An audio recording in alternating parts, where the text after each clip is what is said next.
morning. I hope you guys are having a great day. We're gonna do something awesome today, something we have never done before, because on this channel we try new things. So what we're gonna do is we are going to build ourselves a Viking shield. Is that a good pointer stick? Maybe I should use this side. A Viking shield. Now obviously we've already built it, so I'm just gonna talk you through what we did, how we made it, and you know, everything I can think to tell you that might be helpful if you want to build your own sometime. I also had the added bonus of having Levi able to come and join me for a couple days there. So that was nice to have an extra pair of hands. Okay, so day one. The first thing I did, which is not a necessary step, but something I wanted to do, because I ended up using a cheap picket fence style lumber, it was pretty dirty, and you know, it just had a lot of slivers and stuff on it. So I had Levi go ahead and hit that with the sander real quick. Chill out. So like I said, I had 18 of these boards, and what I did was I took them in stacks of 9, 2 stacks of 9, and I just kind of glued them together side by side. I set up a couple 2x4s across my desk, and then I just laid out the boards and glued them together, slid them together. And in the footage here, it looks like I've got all 18 together, but really I just didn't put glue between number 9 and number 1 where they come together. Alright, day 2. So what we're going to do is we're going to let this thing start taking shape. What I did is I took a nail and a piece of twine, and I put a nail in the center of one of the boards, and then I put the piece of twine around a Sharpie, swiveled it around the nail, and there was the shape for my shield. You only have to do this on one of them, because at this point you cut out the circle, you've got the circle shape, you can lay it on the other one, and then just take your Sharpie around that, and then you cut out the second one, and you've got 2 rounds. I go 2, but that's actually 4. You've got 2 rounds. Now what we do is take those 2 rounds, we need to stick them together. So what I got was some of that Gorilla foam glue that I had laying around, and I put that between the 2, and then I also put some wood glue around, stuck the 2 pieces together, clamped them down super tight, and then I piled a whole bunch of stuff on top of it just to make sure that it wasn't going anywhere, and I let that cure for 24 hours. Just to drop in a side note here, what I'm doing while the wood is curing is I'm able to start working on other little things like the handle. I'm able to carve out the handle, and I've been, you know, a little bit here and there each day, making sure that it's taking the shape that I want it to take. So it's not like you're doing nothing while it cures. There's things you can do. But moving on to day 3. Now what you've got is a solid round. It's a lot of fun to see this thing taking shape. So it's time to take that round, turn it into something. So the first thing I did was I hit it with a plane, and I made sure to smooth it out really nicely on both sides.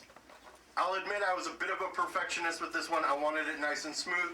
So once I had it planed, I went ahead and sanded the entire thing, and then I was ready to move forward. The next thing that I started working on was cutting the hole in the center. What I did was I stuck a nail into the wood at the exact center, and then slid some. What did I do? Anyway, I drew a circle around it. There was the circle, and it was time to cut that out. I found the easiest way to do it was to cut a bunch of holes and then use a chisel to knock the piece of wood still remaining and drop the center out of the board. Anyway, it worked for me, and then it was just a matter of sanding down that area. I'll be honest, it made a mess on one side of the shield, but I was able to flip that over and use some wood filler to fill it in. I made sure that was the canvas side so it didn't show, so no one will ever know it was there, except that I just told you it was there. Here's another fun added part that, again, you don't have to do, but I thought was fun. I went ahead and fired one side of the shield. The side of my shield that's going to have the exposed wood, I really wanted to bring out the pretty in the wood, you know, perfectionist like I just said. Wanted to bring out the pretty side of the wood, so I went ahead and fired it, and then I stained that side just to, you know, enhance it, make it pretty. And then of course at this time, it's time to put the canvas on. So what I did was I laid the shield down, face up the side that I was going to canvas. I put down a layer of glue, smoothed it out evenly, placed the canvas over that layer, and then smoothed it out so that the canvas was perfectly flat. And once again, we're letting it dry for 24 hours. To make sure the edges of the canvas were tight up against the rims of the shield, what I did was I took a piece of twine and some thumbtacks and I wrapped it around a few times, stuck thumbtacks in, just to hold it up so that the glue dried it around the edges of the shield and not just the front face. Moving along, day 4. Now it was time for me to paint the canvas. I'll be honest, I don't know Viking symbols and things like that, so I really didn't want to put something on the shield that I didn't know what it meant. So out of respect for culture and out of complete ignorance, I went ahead and just did a basic that. When you're holding the shield, it's a V, so V for Viking, or V for Valhalla, or V for if your last name starts with a V. Or it could be an arrow. Marching into battle going this way. Anyway, I put a yellow V on it. At this point, Levi was able to come by and he went ahead and helped me pre-drill the holes where I was going to be putting nails. It was important to me that the holes were pre-drilled, just so that I didn't split the wood when I was, because obviously I used a lot of nails. So now at this point we're about ready to use our rawhide. So what we did is we let the paint dry overnight, but we were able to prep the rawhide. And what you do is you take a dog bone. One of the standard dog bones you get at either, your department store or the pet store or something like that. So what you do is you take the rawhide bone and you soak it in water. Now I was told that a good 6 to 8 hours will soften it up. So what we did is we took the rawhide bones, we dropped them in a bucket of water, and we let them soak overnight. When I checked on them the next day, they were not ready yet, so I ended up letting them go another day. But that was fine, it gave me a chance to finish up the handle. What I did now was I took a 2x6, and I laid out the piece of rawhide on top of it, and then I took a 2x4, set it on top of that, and then I took I used a little X-Acto knife and cut the rawhide just to the shape of the 2x4. So I had these 2x4 strips to work with, which was bigger than I needed, but better not to cut too much in the beginning and find out you need more. Better to cut, you get the idea. So I laid the rawhide around the shield, and then I took a punch and I would punch a hole through the rawhide into the pre-drilled hole. And then I put my thumb over it, pop out the punch, slip a nail in, and hammer that down. We ended up using a nail every inch, which is excessive, but I really didn't know what the rawhide was going to do, how it was going to behave when it dried. I knew that it was going to, get tighter and pull a little bit, so I didn't want any areas where it just pulled right over the rim.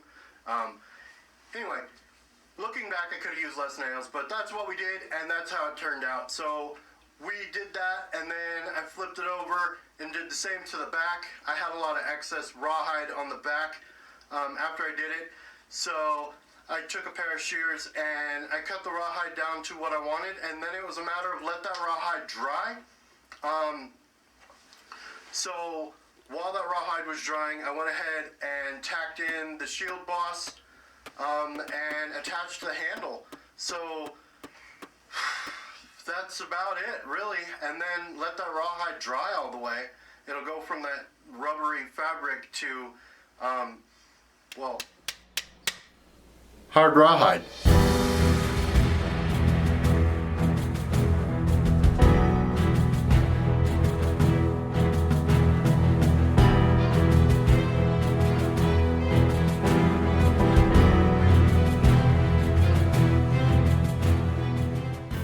Of course, once it's dry, you want to play with it, test its limits, see what it's all about. So, you want to know what is it going to do if you hit somebody.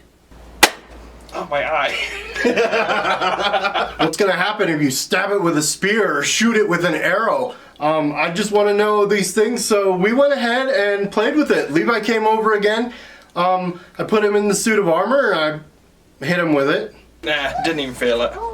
We went ahead and hit it with a spear.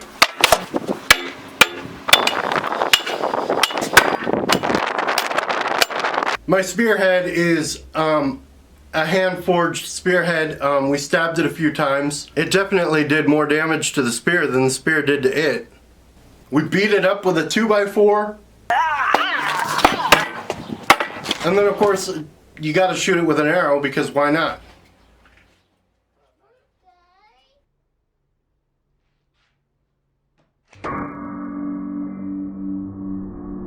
We shot the arrow, it hit right about here, and then went down and pierced the canvas here. Ultimately, the shield is strong, it is battle ready, and it is a lot of fun to play with. It's absolutely something a warrior could wield in battle, and it would do its job. I'm super proud of it, very excited about it. I hope you guys go out and build one because it was a lot of fun to build, and of course now it's going to be a lot of fun to have laying around. At this point, let me just say thank you so much for watching. Hope you guys enjoyed the video. Hope you guys enjoyed the Viking Shield, and I will see you guys next time. I'm out.